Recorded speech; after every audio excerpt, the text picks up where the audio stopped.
Where could my special red marble be? Lily murmured, pushing aside a big green leaf in her garden. Her fingers dug into the cool, dark earth. Instead of the smooth glass she was searching for, she felt something different. It was a stone, but not just any stone.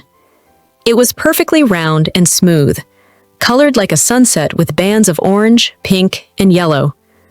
When Lily picked it up, it felt surprisingly warm in her palm, pulsing with a gentle inner light.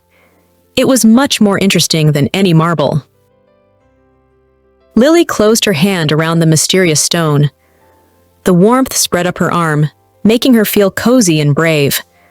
The stone seemed to hum with a quiet energy, and she felt a faint tug, a gentle pull toward the back of the garden. It wasn't a strong pull, just a suggestion, like a secret invitation. Lily looked at the glowing stone, then towards the old oak tree. Her curiosity took over. "Okay," Lily said to the stone. "I'll follow you. Let's have an adventure." Clutching the sunset-colored stone, Lily walked past the rose bushes and the tomato plants. The stone's gentle guidance led her to the ancient oak tree at the very edge of the yard. Lily had climbed this tree many times, but she had never looked closely at its base. Hidden behind a curtain of thick green moss was something extraordinary.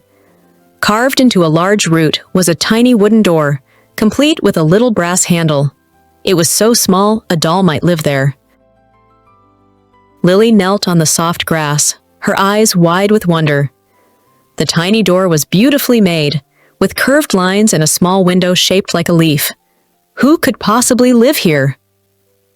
Gathering her courage, Lily reached out and knocked very softly with one finger. Tap, tap, tap. For a moment, nothing happened. Then, with a slow creak, the door swung inward. A small figure stood in the doorway, wearing a pointy red cap and sporting a long, fluffy white beard that reached his knees. The little man had a kind face, but his eyes were full of sadness. "Hello," he said in a small, crestfallen voice. "I am Pip, a garden gnome. Forgive me for being so glum, but my home has gone completely dark." He pointed a tiny finger inside the hollow root. "The crystal in my lantern has faded, and I cannot find any light to rekindle it. It is very hard to read my books or find my teacups in the shadows." He sighed in a very big sigh for such a small gnome.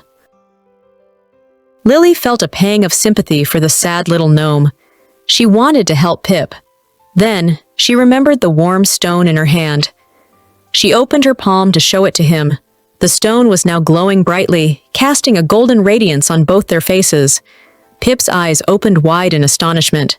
"Oh my!" he exclaimed, his voice filled with new hope. "What a magnificent stone! It holds the light of the sun itself. Could you possibly share some of its light with my lantern?" "Of course," Lily said immediately. She was happy that her special stone could help. Pip hurried back inside and returned with a tiny lantern made of copper and glass. Inside was a dull, cloudy crystal. Following Pip's direction, Lily carefully held her sunstone just above the lantern. A steady stream of warm, golden light flowed from her stone and into the crystal. The little lantern began to illuminate, first with a faint flicker, and then with a strong, steady, cheerful beam that chased all the shadows away. Pip the Gnome was so happy he did a little jig on the mossy ground. "Hooray! Hooray! You've saved the day!" he cheered, his pointy hat bobbing up and down. His home was no longer dark and gloomy.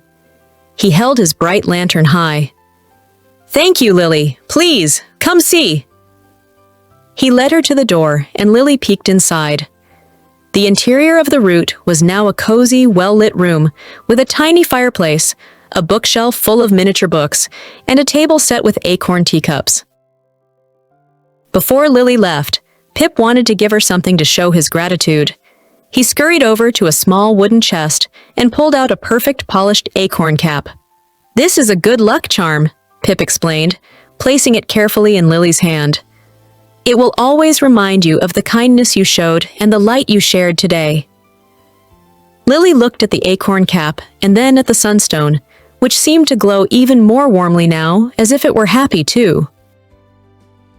Lily carefully placed the acorn cap in her pocket and waved goodbye to her new friend, Pip. The little gnome stood in his doorway, his home now bright and cheerful, and waved back with his lantern.